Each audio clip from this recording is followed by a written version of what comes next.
आपने बोला कल हिंसा हुई, मैं तो कहता हूँ चाहे वो मुसलमान के हों या हिंदू कौम के हो, किसी भी कौम के हों, आप दंगे करने वालों को क्यों नहीं पकड़ते हो, आप क्यों नहीं कार्रवाई करते हो। नमस्कार, मैं शालिनी झा। इस समय हमारे साथ बातचीत करने के लिए मौजूद हैं दिल्ली के कांग्रेस सचिव गिन्नी साहनी, जो एक सोशल वर्कर भी हैं और सबसे बड़ी बात यह है कि बहुत बेबाकी से अपनी राय रखते हैं। तमाम मुद्दों को लेकर इनसे बातचीत करेंगे और जानेंगे जिस तरीके से नुपुर शर्मा का बयान इन दिनों एक बड़ा बयान मुद्दा माना जा रहा है। आप देख रहे होंगे कि किस तरीके से हिंसा बार बार भड़की जा रही है और कल जिस तरीके की तस्वीर सर सामने आई है, जुम्मे का दिन था और तमाम बड़े बड़े शहरों में, वडोदरा, महाराष्ट्र में, सोलापुर में, देवबंद, चाहे उत्तर प्रदेश हो, दिल्ली हो, मुंबई हो, गुजरात हो, कहीं भी ऐसी तस्वीर जो है नहीं छूटी है जहां से पत्थरबाजी और ऐसी हिंसा की तस्वीरें सामने नहीं आई होगी। लेकिन ऐसे में सवाल ये उठ रहा है कि अब तक पीएम मोदी खामोश देकर क्यों बैठे हैं, इस पर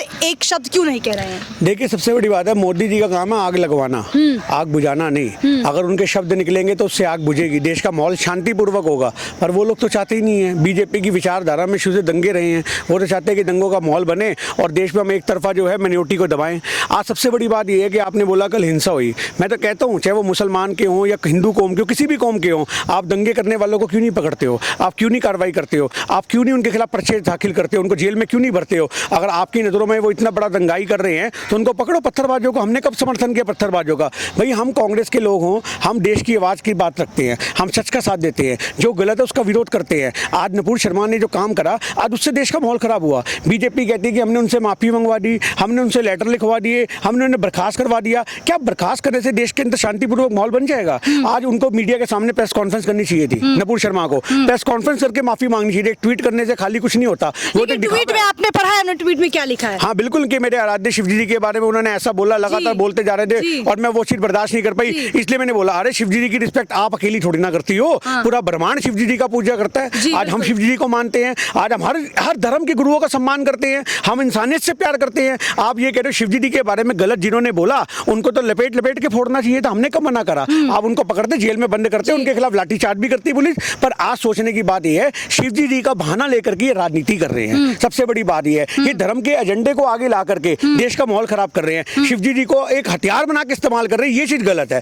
आज हम कहते हैं आराध्य किसी भी जगह के हों, चाहे वो हिंदू धर्म के हों या वो सिख धर्म के हों, मुस्लिम धर्म के हों, उनके इस्तेमाल मत करो। ऊपर बैठे राम और शिव भी देख रहे होंगे कि हमारे नाम पे राजनीति कर रहे हैं, इनको तो डूब के मरने वाली बात है। आज इनके पास कोई बचाव के लिए अपना कोई पक्ष नहीं होता, तो कभी शिवजी जी को आगे करते, राम जी को आगे करते, फिर हनुमान जी को आगे किया, बारी बारी सब भगवानों को आगे लेके आ रहे हैं। थोड़े समय पहले, साल 2 साल पहले राम जी को ही आगे लेके आते थे, उसके बाद ये धर्म के नाम पर राजनीति हो रही है। हाँ, हनुमान जी को आगे लेके आते थे, मतलब सब भगवानों का इस्तेमाल कर रहे हैं। सोचने की बात ये है ना, आज नुपुर शर्मा के बयान से अरब देशों ने इनका कितना तगड़ा बाइकआउट किया। आप ये देखिए, उसका नुकसान कौन भरेगा? उसका नुकसान आप और हम जैसी आम जनता भरेगी, देश की गरीब जनता भरेगी, जिसके ऊपर महंगाई की मार लगातार बढ़ती जा रही है। तो ये चीज सोचने की बात है कि आज हमारे साथ भेदभाव होने लग गया। आज आप लोग अगर यहाँ हिंदुस्तान में, भारत के लोगों में मुसलमानों के भेदभाव करोगे तो आप ये मत सोचो कि आज विदेशों के अंदर क्या हमारे देश के लोग नहीं रहते। आज कितने सारे हिंदू भाई हमारे विदेशों में जॉब करते हैं, आज उनकी नौकरी पे आन बनाई है। आप ये बात देखिए, उनकी गर्दनों पर तलवारें लटक रही हैं। आप ये बात देखिए, कितने सारे लोग कुवैत से बाहर निकाल दिया गया, ओमान से बाहर निकाल दिया गया। इसका जिम्मेदार कौन है? मोदी जी।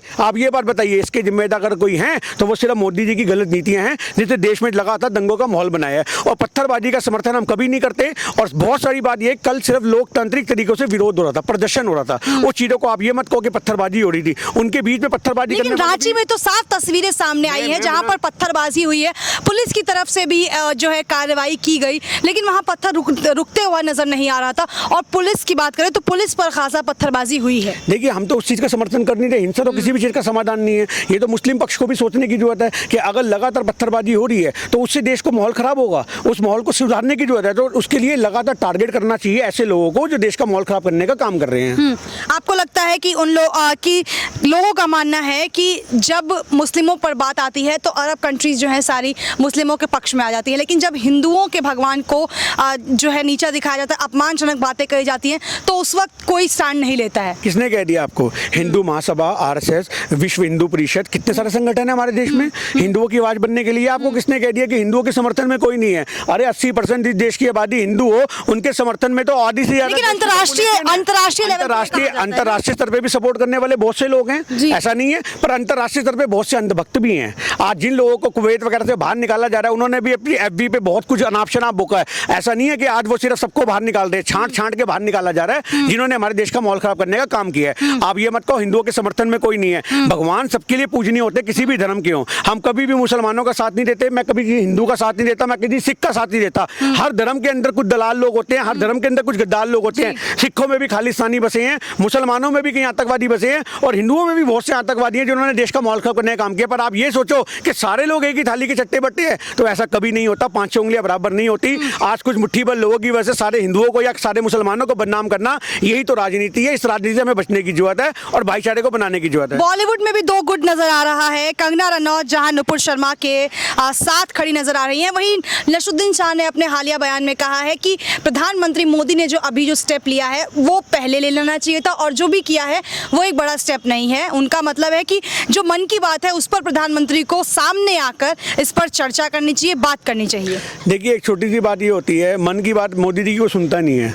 आज ये मन की बात को साइड किया जाना चाहिए। प्रधानमंत्री को प्रेस कॉन्फ्रेंस की जरूरत है। आज देश के बहुत से मुद्दे छुपाए जा रहे हैं। आज मोदी जी जितनी बेबाकता से बोलते हैं, भाषण देते हैं, अरे ओ दीदी दीदी करके चिल्लाते हैं, तो मोदी जी महंगाई के मुद्दे पे चिल्लाओ, देश में जो माहौल खराब हो रहा है उसके मुद्दे पे चिल्लाओ, आप सभाएं करो, आप लोगों के माहौल के बीच को उसको भाईचारे को बनाने का काम करो। पर मोदी जी लगातार क्या काम करते हैं, सिर्फ चुनावी रैलियों के वक्त निकलते हैं। वो नहीं निकलेंगे, जिससे मोदी जी को पता है कि उनके एक बयान से देश का माहौल सुधर सकता है, पर वो नहीं निकलेंगे क्योंकि ऊपर से उनके ऊपर आरएसएस का डंडा है, आरएसएस का प्रेशर है। और आरएसएस हमारे देश में नफरत के बीज बोने में आज से नहीं 1925 संगठन बना के बैठी है, जो लगातार हमारे देश का माहौल खराब करने के समय समय पे ऐसे काम करती है। अपने गुर्गों को, अपने बंदों को भेज करके देश का माहौल पूरा का पूरा शांतिपूर्वक जो होता है उसे बिल्कुल बिल्कुल विवाद में लेके चली जाती। तो आज हम ये बात कहते हैं कि मोदी जी, आपको प्रेस कॉन्फ्रेंस की जरूरत है, देश के बेरोजगारी के मुद्दों पे बोलने की जरूरत है। 45 साल की जो बेरोजगारी का रिकॉर्ड था वो टूट चुका है, देश बर्बादी के कगार पे खड़ा हुआ है, उसको बचाने के लिए प्रेस कॉन्फ्रेंस करो और खुल के सामने आओ। तो क्या लग रहा है ये हिंसा पर लगाम कब लगेगी?